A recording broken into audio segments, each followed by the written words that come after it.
Good evening. How's everybody doing? Great to be learning with you on a Thursday, Yom Hamishi. Let's light up the darkness. It was amazing. It was amazing. The Guns N' Moses world premiere last night, it couldn't have gone better. 800 people. It was such a warm and appreciative response. They just appreciated the cast and the crew and the whole filmmaking team.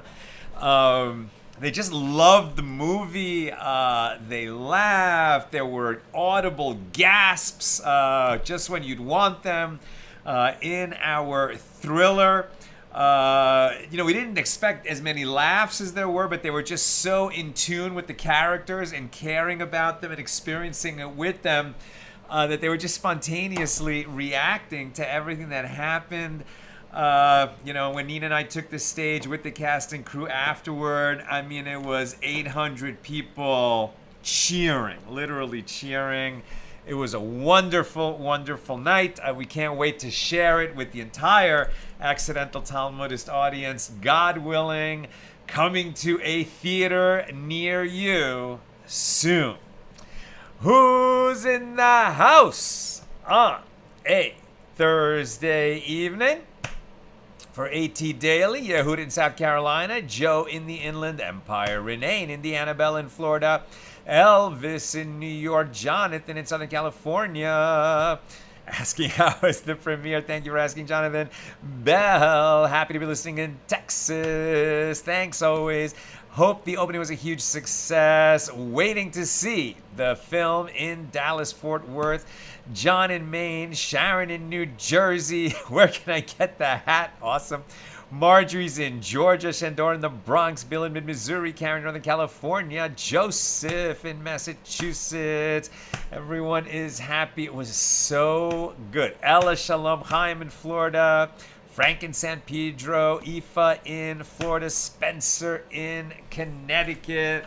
We're really excited. We're really excited. I mean, it's funny, we heard a phrase about film distribution, years ago, where somebody said, well, what you really want as you're bringing a film through production and eventually out to the marketplace, you want to acquire that feeling of inevitability.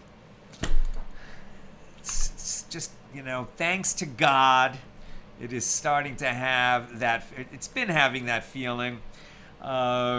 And I was so grateful to have the opportunity. I made opening remarks.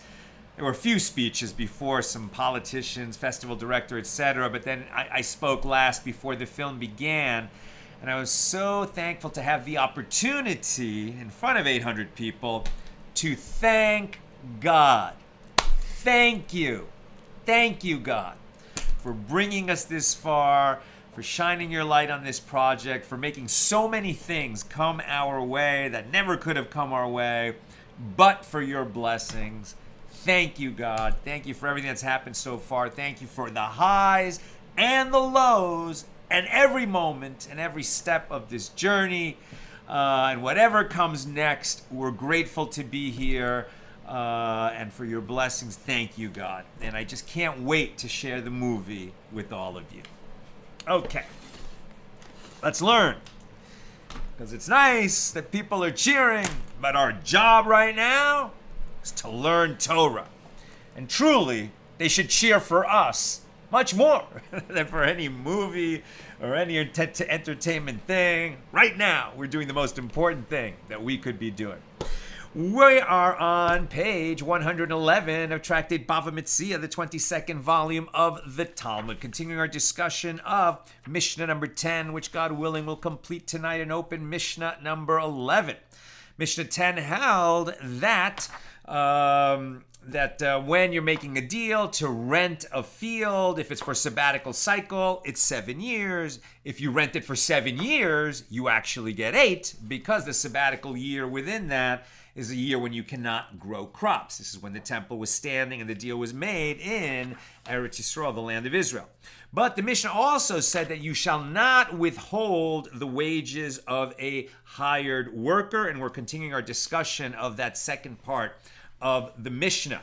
The Mishnah teaches that an hourly laborer collects his wages all night and all day, right? You shall not withhold the wages. So the normal case, he works during the day, and then you have the rest of that night, right? Technically on the Hebrew calendar, a day ends at sunset, and then it's a new day that begins.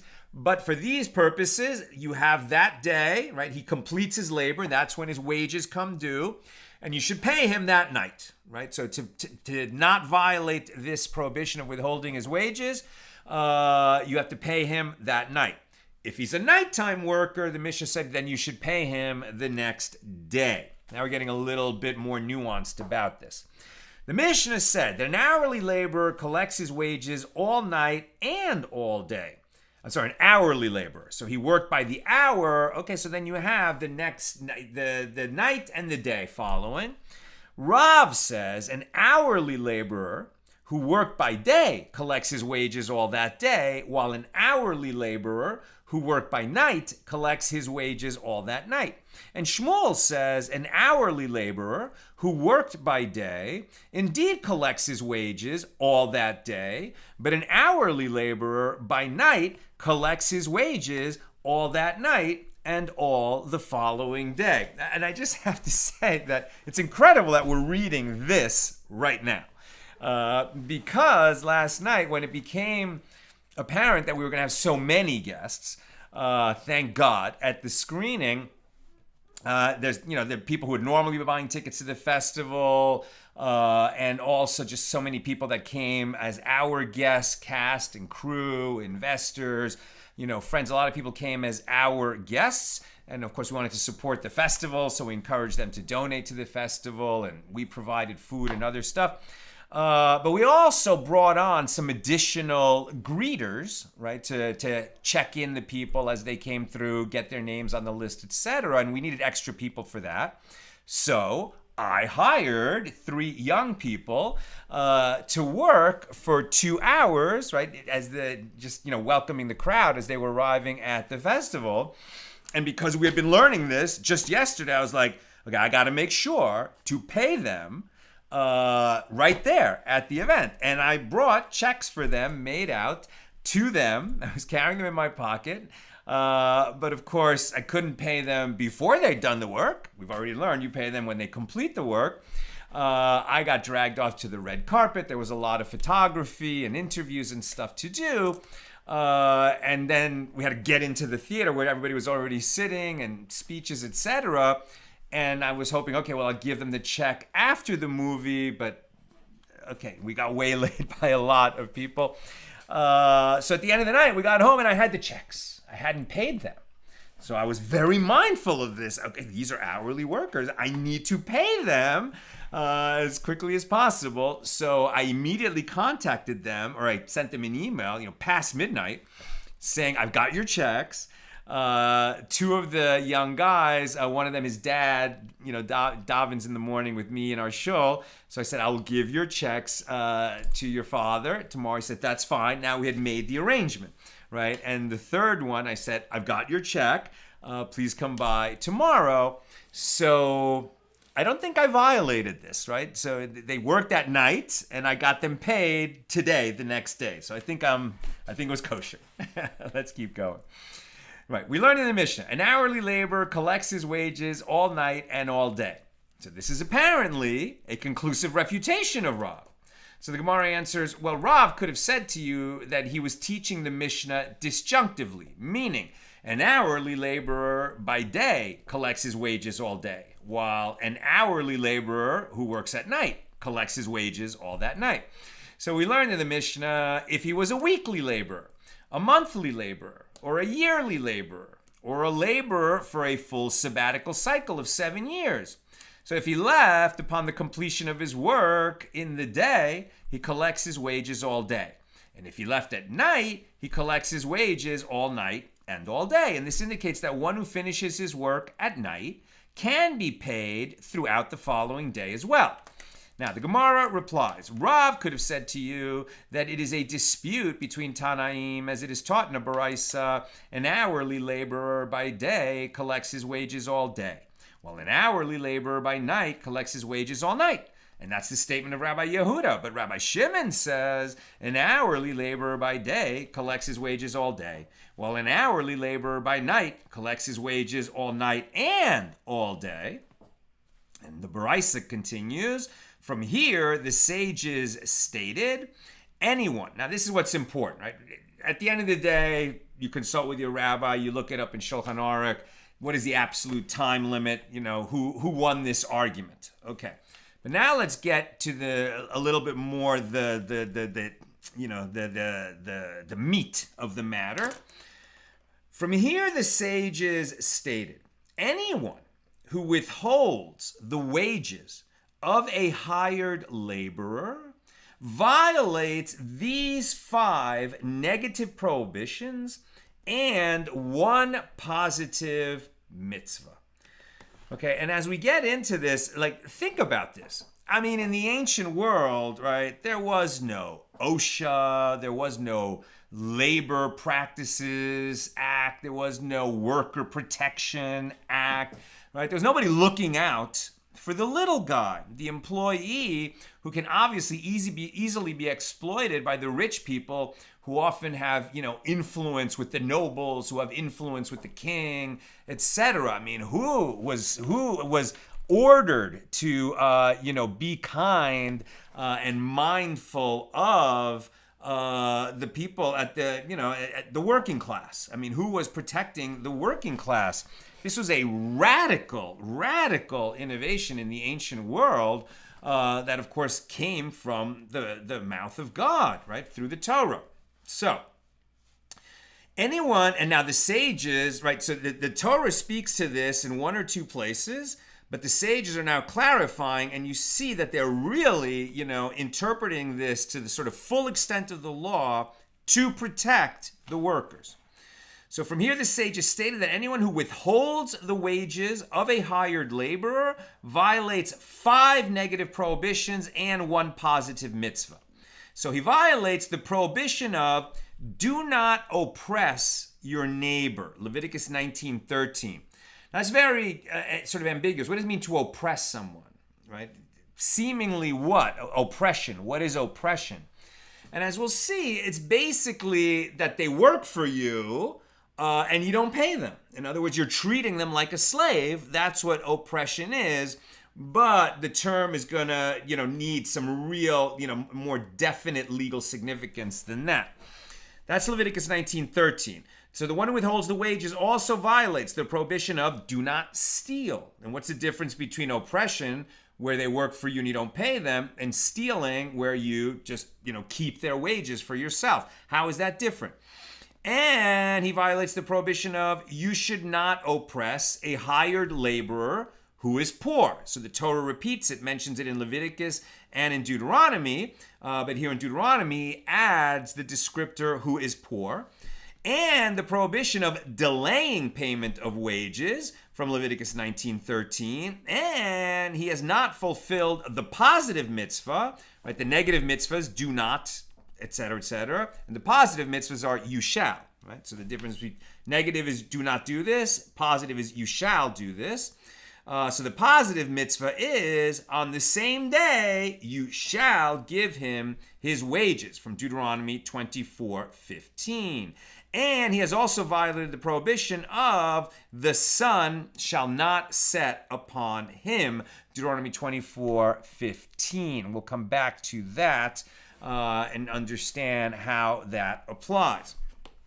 The Gemara asks, but these 5 prohibitions, they do not all take effect at the same time, since those that are applicable by day are not in effect by night, while those that are applicable by night are not relevant by day.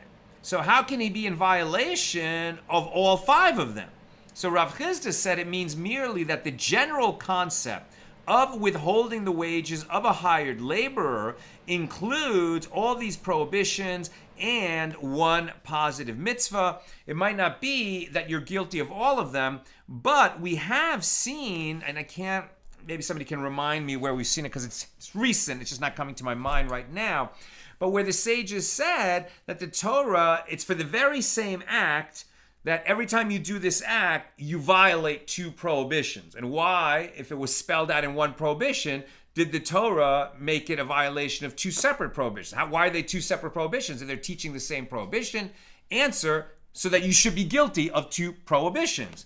In other words, is a greater incentive not to make this transgression, not to become liable to bring 2 different offerings if you do this inadvertently, or not to have to make 2 different kinds of atonement if you did it intentionally. It's simply put, worse to violate 2 prohibitions, and the Torah is teaching this is a bad thing to do. You're violating 2 prohibitions. So here, maybe you are not going to violate all 5, but there are 5 that are relevant, and let's see how many you can violate at the same time. Plus the not failing to perform the positive commandment. Now the Gemara asks, so what is defined as oppression, and what is defined as stealing, and what is the difference between them? Rav Chisda said, if he told him, go and return, avoiding paying him while saying that he will pay him at some point. In other words, the worker comes and says, I'd like my salary, and the guy says, I'll pay you later. The guy says, okay. So the worker leaves, comes back, says, okay, can you pay me now? Oh, yeah, I'm going to pay you, but I can't pay you right now. Come back later. So somebody who keeps making the worker do that and keeps putting him off, this is oppression, according to Rav Chisda. And Rav Chisda says that if this employer says to the worker, yes, I owe you money, but I will not give it to you. Right? Like he's just bullying him, basically says, yeah, okay, I owe you. I'm not going to pay you. So that is stealing. So that's the difference for Rav Chisda. Rav Sheshes objects to this from a baraisa. What is the type of oppression for which the Torah obligated him to bring an offering? It is similar to the case of one who has been entrusted with money as a deposit, where he then denies that he accepted it and thereby keeps the money. Right? So that sounds like robbery, right? One who is a custodian of property, even if it's money, and he said, I'll watch it for you, and then later he says, I never received that. Or it was stolen, right? But either way, he's lying because he's intending to keep it for himself. Isn't that robbery? But Rav Shesha says that, no, this is actually oppression. Now this contradicts Rav Chisda's claim that oppression is referring to one who admits that he owes him. Rather, Rav Shesha said that the difference is like this. If he said to him, I gave it to you, this is defined as oppression, right? He's saying, yeah, I owe you money and I already gave it to you. Now maybe he's lying, and that makes it oppression. And if the employer says to him, you have money owed to you, it is in my possession, but I'm not going to give it to you, this is stealing. Abaye objects to this. What is the type of stealing for which the Torah obligated him to bring an offering? We require it to be similar to the case of one who had been entrusted with money as a deposit, and he then denies that he ever received it, and he does that in order to keep the money. Now, this is unlike the example of stealing that was given by Rav Chisda and Rav Sheshes, where the party that is withholding the money concedes that he owes it. Right? This guy's saying, I never received it. Not, I received it and I already paid it back. This guy's saying, I never received it. Rather, Abaye said, if he said to him, I never hired you, this is oppression. If he claimed, I already paid you, when he didn't, this is stealing. And the Gemara asked, and according to Rav Sheshes, what is different about oppression that he raised a difficulty against Rav Chisda concerning it? And what is different about stealing that he did not raise a difficulty? Although Abaye's question was similar to his. And the Gemara explains, Rav Sheshes could have said to you, stealing means that he first stole from him by stating that he will not give him the money, and later denied owing it. So the Gemara challenges, if so, then even with regard to oppression as well, the case can be that he first conceded that he owes the wages, and then later he denied it. So why does Rav Sheshes say that the case must be where the employer said to the laborer, I gave it to you? And the Gemara responds, how can these cases be compared? Granted, there it is written, if he deals falsely with his neighbor in a matter of a deposit or of a pledge or of robbery, which by inference indicates that he admitted to him at the outset. But with regard to oppression, is it written or by oppression?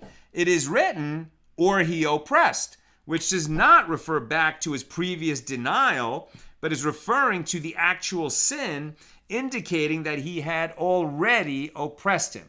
Now, we are not splitting hairs, right? We're doing something very important. We're saying that when does the law apply? The Torah is being quite specific, right? It's not that oppression is some general term that we can apply willy-nilly whenever we think, yeah, well, that sounds like oppression to me, right? Since the Torah is being specific about when it applies and when it doesn't apply, the sages are being very careful to understand, okay, what does that mean? When exactly does it apply and when does it not apply? Is it that he's saying in the case of receiving money, no, I never received that, and he's lying? Or is it that he admits, yes, I received it, but I already paid it back to you? Or stealing would be, yes, I received it, and I'm not going to give it back to you, right? So those are very different cases. I never received it, or I did receive it and I already paid it back, or I received it and I'm not gonna pay it back. Now, Rava said there is no need for such an artificial distinction, as oppression is the same as stealing, and no practical difference exists between the two categories, according to Rava. And why then did the verse divide them into two categories? It did so that he will violate two prohibitions. So that's the example. Maybe that's what I was thinking of, that we've already seen, though it was in a different context. But I don't think so. It was something else. It's not coming to me right now.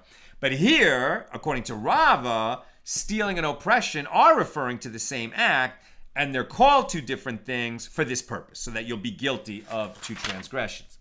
And that concludes our discussion of Mishnah number 10. Now, Mishnah 11 here in chapter 9. Whether referring to a person's wages that he receives, or the renting of an animal, or the renting of utensils, all are subject to the prohibition of, on the same day, you shall give him his wages, in Deuteronomy 24:15. And all of these cases, right, that you hired somebody, now you owe him his wages, or you rented an animal, which is to say you hired his animal, and you have to pay him the use of the animal, which is likened here to wages for the sake of using the animal, but you pay the wages to the animal's owner. Or if you rent and something inanimate, right? His utensils, renting is like hiring his utensils and paying the wages to the owner of the utensils. And so this idea of withholding payment or not withholding payment beyond the allotted time is going to apply not only to paying the employee, but also to paying the owner of an animal that you rented or the owner of utensils that you rented. Right? And so the prohibition is on the same day you shall give him his wages. And the further prohibition, so that's Deuteronomy 24:15. And in Leviticus 19:13, the prohibition is the wages of a hired laborer shall not remain with you all night until the morning. So when does he transgress these prohibitions? He transgresses them when the one who is owed the money claimed payment from him. If he did not claim his payment from him, the other does not transgress the prohibitions. If the one who owes the money transferred his payment by leaving instructions with a storekeeper or with a money changer to pay the employee or the owner of the hired animal, or the owner of the hired utensil, then this one does not transgress the prohibitions. In other words, if you've put into motion, even though the guy hasn't received his money yet, but if you've put into motion the system by which he will receive his money within some kind of reasonable amount of time, then the employer or the renter has fulfilled his obligation. He's not guilty of violating these prohibitions. And the Mishnah discusses other related halachas. If a hired laborer requests payment at the proper time, and the employer claims that he already paid him, so then the laborer takes an oath that he did not receive his wages, and then he takes the wages from the employer. If the time had passed, then he does not take an oath and take the wages. If there are witnesses who testify that he claimed the money from him at the proper time, then he takes an oath and he takes the money. Now, one who hires a Gentile who resides in the land of Israel and observes the 7 noahide commandments, he is known as a ger toshav, the resident alien, and he's allowed to remain living among the Jews in Israel so long as he observes the 7 noahide commandments, right? He is known as the ger toshav.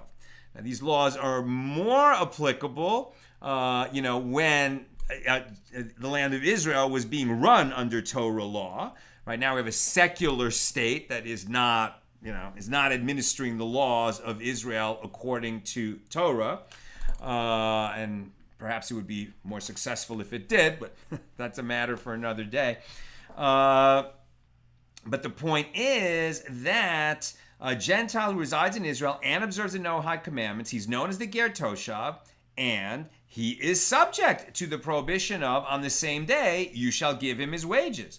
But he is not subject to the negative mitzvah of the wages of a hired laborer shall not remain with you all night until the morning. Unclear from the way it's placed there, are we saying that the ger toshav, the Gentile who resides in Eretz Yisrael, he's bound by these commandments, meaning if he's the employer, he has to pay in a timely manner? Or are we saying that one who employs the ger toshav is bound by this bound by one of the commandments but not the other? What's the difference going to be? If the Torah says you shall pay your brother, right? So that's talking about your fellow Jew. And that's why. And then there's the stranger who is, the resident is the alien, right? The non-Jew who is in the land, right? So that if he's living there, then he's the ger toshav. And why is he permitted to live there? Because he will abide by the 7 noahide commandments, right? He will recognize that there is one God. He will not blaspheme God. It's not blasphemy, but he will not perform idolatry, nor murder, steal, eat the limb of a living animal. He will subject himself to the laws of the land.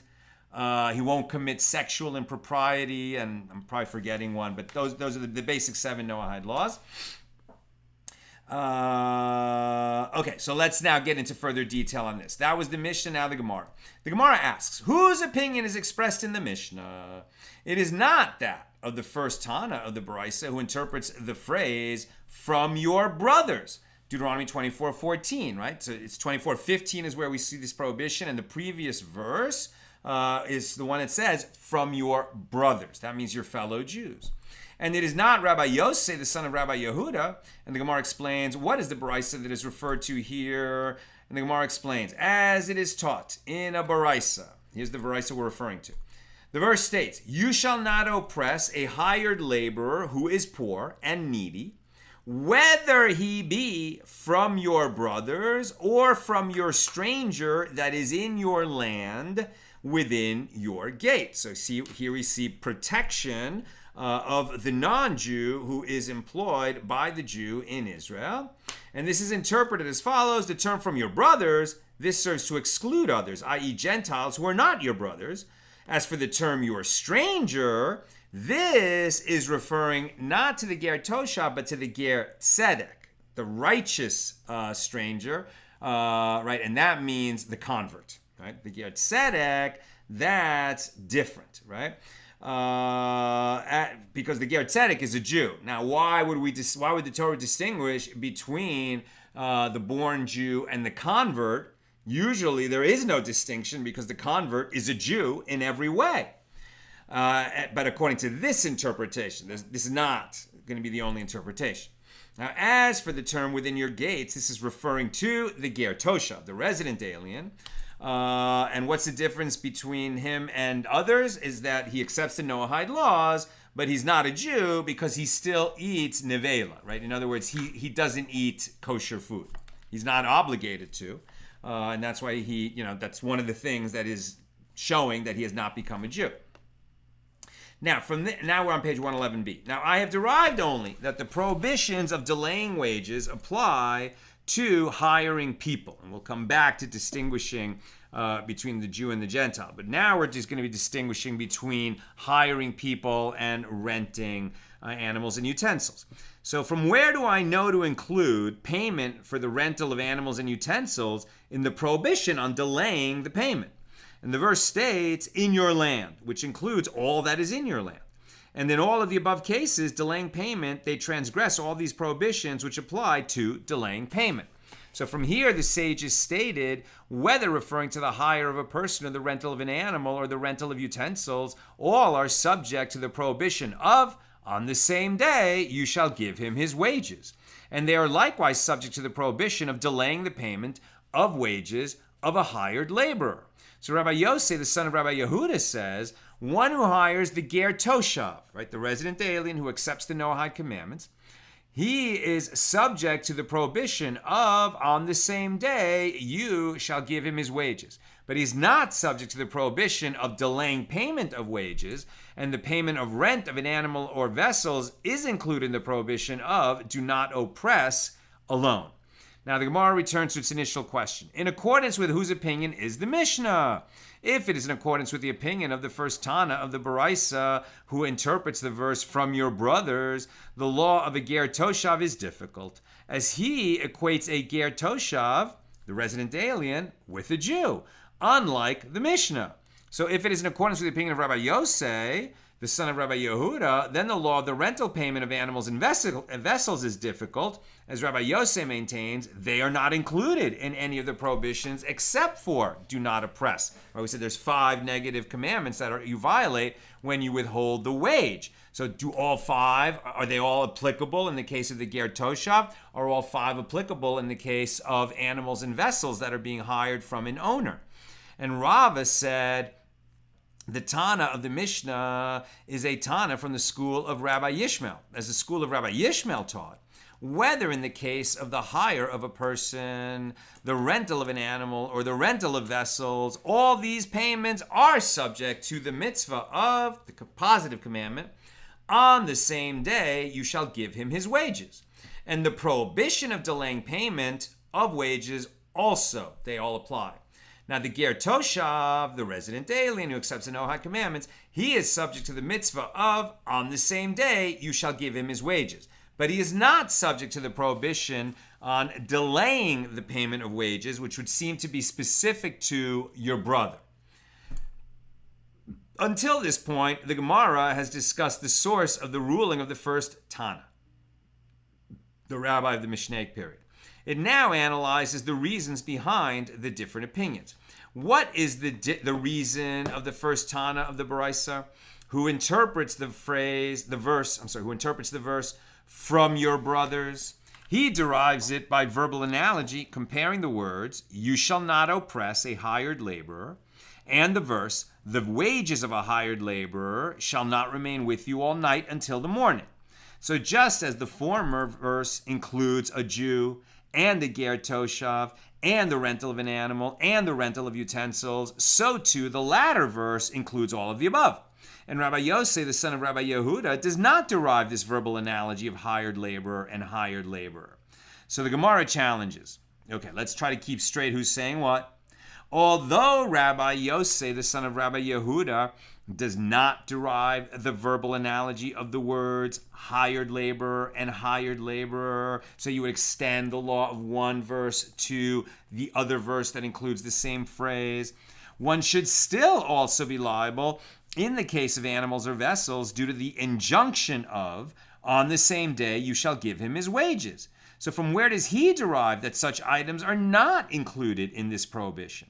So Rabbi Hanania teaches in the Baraisa that the verse states, on this day you shall give him his wages, and the sun shall not set upon him, for he is poor. That's Deuteronomy 24:15. Now this verse clearly is referring to one who can enter into a state of poverty or wealth. And that would exclude animals and vessels, which they're not regarded as being poor or being wealthy. Obviously, it's only talking about people. So you could talk about whether it applies to Jews, resident aliens, or converts, but you're not going to apply that to non-humans like animals or vessels. So the Gemara asks, and with regard to the first Tana, who does not address this verse of "for he is poor," what does he do with it? So the Gemara answers, that verse is necessary to give precedence to a poor person over a wealthy person if the employer does not have enough money to pay all his workers. And how does Rabbi Yosef, the son of Rabbi Yehuda, derive that law? In his opinion, that law is derived from, you shall not oppress a hired laborer who is poor and needy. And the Gemara asks, but if so, why does the first Tana require another verse? And the Gemara explains, he maintains that one verse serves to give a poor person precedence over a wealthy person, while the other verse serves to give a poor person precedence over a destitute person, right?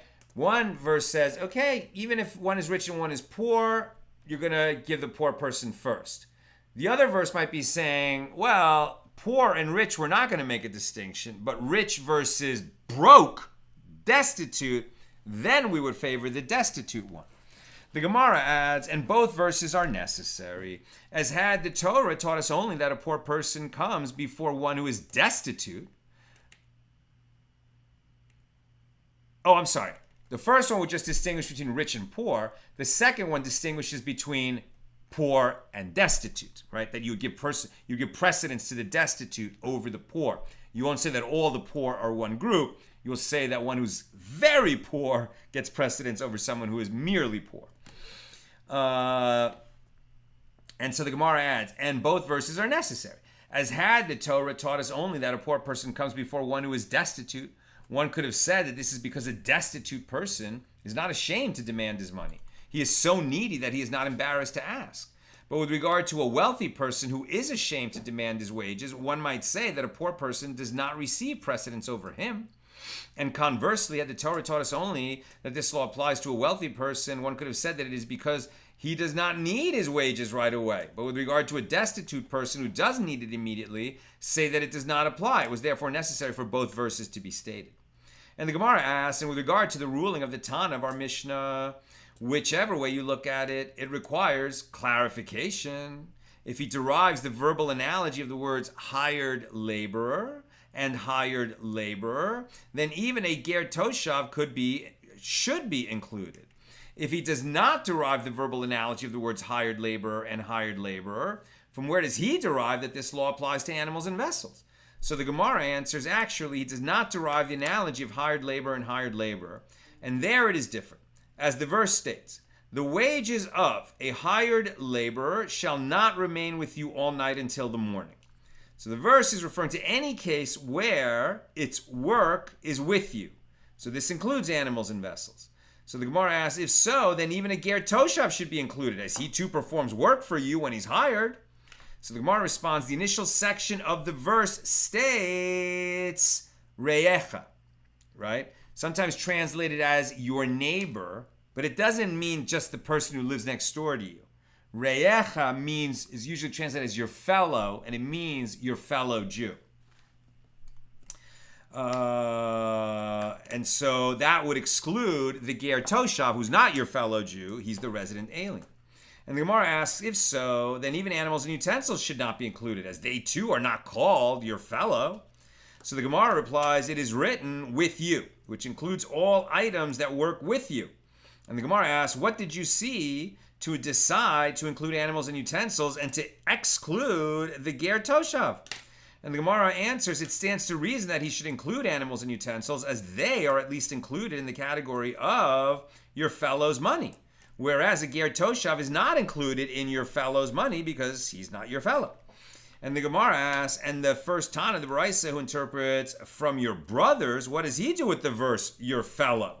If we're saying your brother means your fellow Jews, then why does your fellow mean the same thing? And the Gemara explained that verse is necessary for him for that which is taught in a Baraisa, your fellow and not a Gentile. Right? So your fellow and not a Gentile, where does the ger toshav fit in? Well, let's keep reading. The Gemara challenge is the exclusion of a Gentile is derived from your brothers, and no additional verses are necessary for this purpose. So the Gemara answers, one verse serves to permit one who oppresses him, and the other serves to permit stealing from him, and both are necessary. Because the Torah taught us this law only with regard to stealing from him. One could have said that this is because the Gentile did not toil for him. But one who oppresses him, where he has toiled for him, you might say that it is not permitted to oppress him.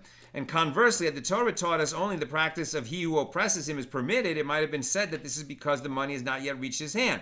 But with regard to stealing from him, when he takes money that has already reached his hand, say that the law does not apply. Therefore, both cases are necessary. Now, if you read only this out of context, it seems to be saying, oh, well, you are not permitted to oppress or steal from your fellow Jew, but you are permitted to oppress or steal from the non-Jew? No, that's not permitted.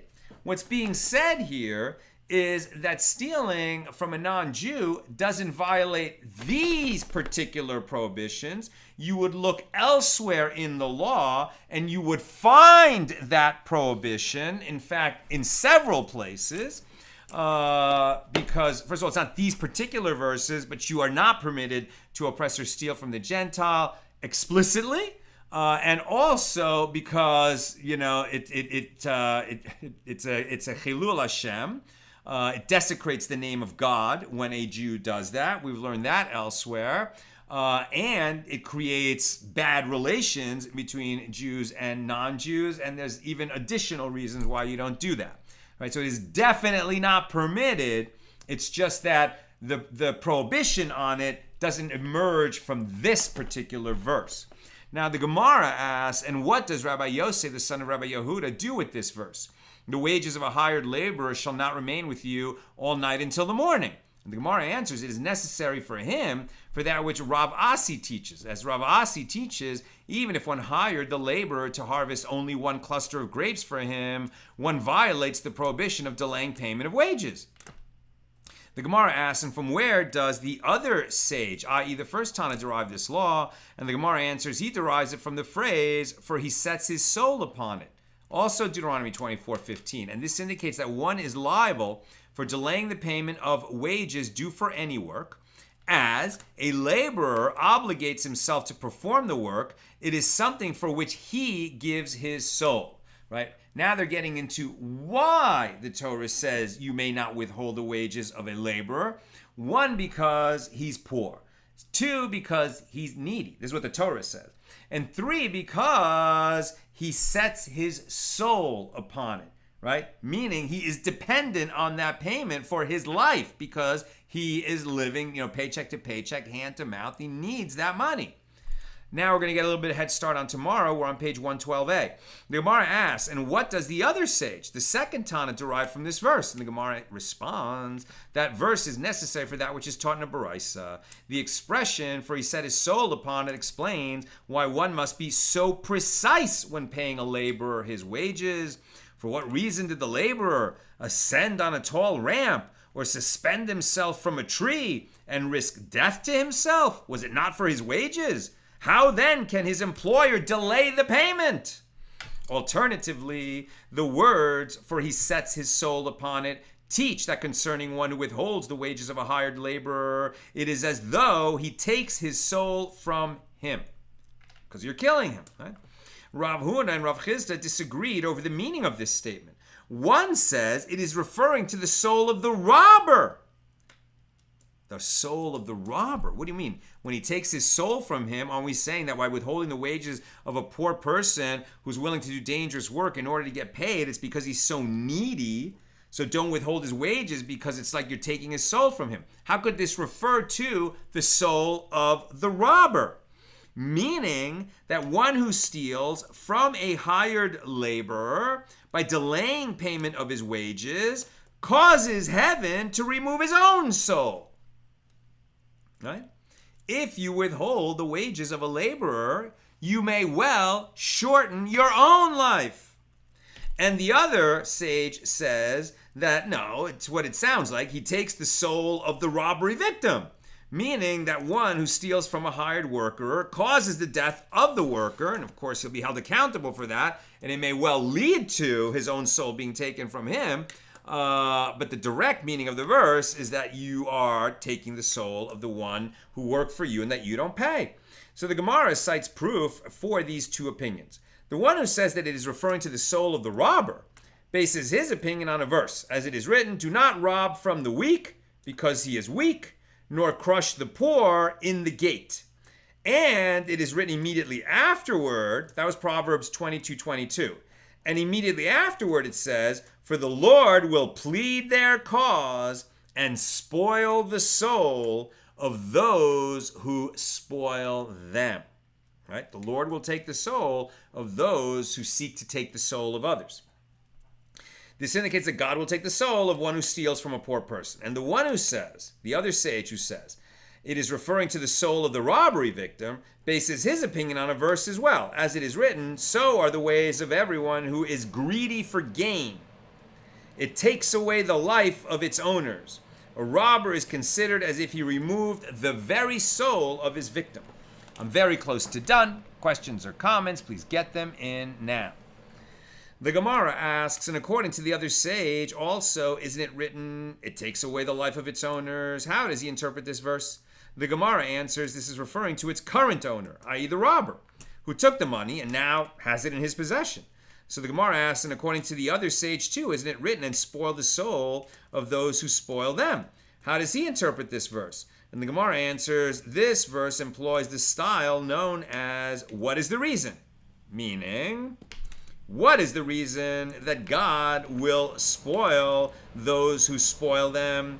Because they took someone's soul, for which God will exact retribution. And that concludes our learning for today. Let's take a couple of questions. Bill, in principle, the idea is that we have negotiated to pay and be paid in this manner, and therefore it is licit. However, in practice, unethical employers often violate the spirit of the law and delay as long as they can get away with it. So, join your union. An enforceable contract is a heck of a lot better security than relying on your boss to be pious, unfortunately. Fully agree. Only issue is we also have to look for unions that are acting righteously. Because all too often, the union administrations themselves become corrupt. And sometimes they're looking out for themselves more than for their members. And that's a terrible situation. So the concept of the union, great. It'd be great also for it to be practiced in a righteous manner. Sharon, I worked over spring break 1,000,000 years ago as a struggling college student in the peach trees of Rutgers Agriculture School. And I truly felt like an agricultural day worker. Trust me, I really felt like I earned and needed my day's salary. I could see that. Elvis, we asked a friend to feed our cats over the weekend while we are away. I paid him $50 in cash today, in advance, so I would not be in violation of these very rules. Yasher koyach, Elvis. Well done. That's what I've got for us today, and with God's help, we'll be together again tomorrow, Friday, at the regular Friday time, noon.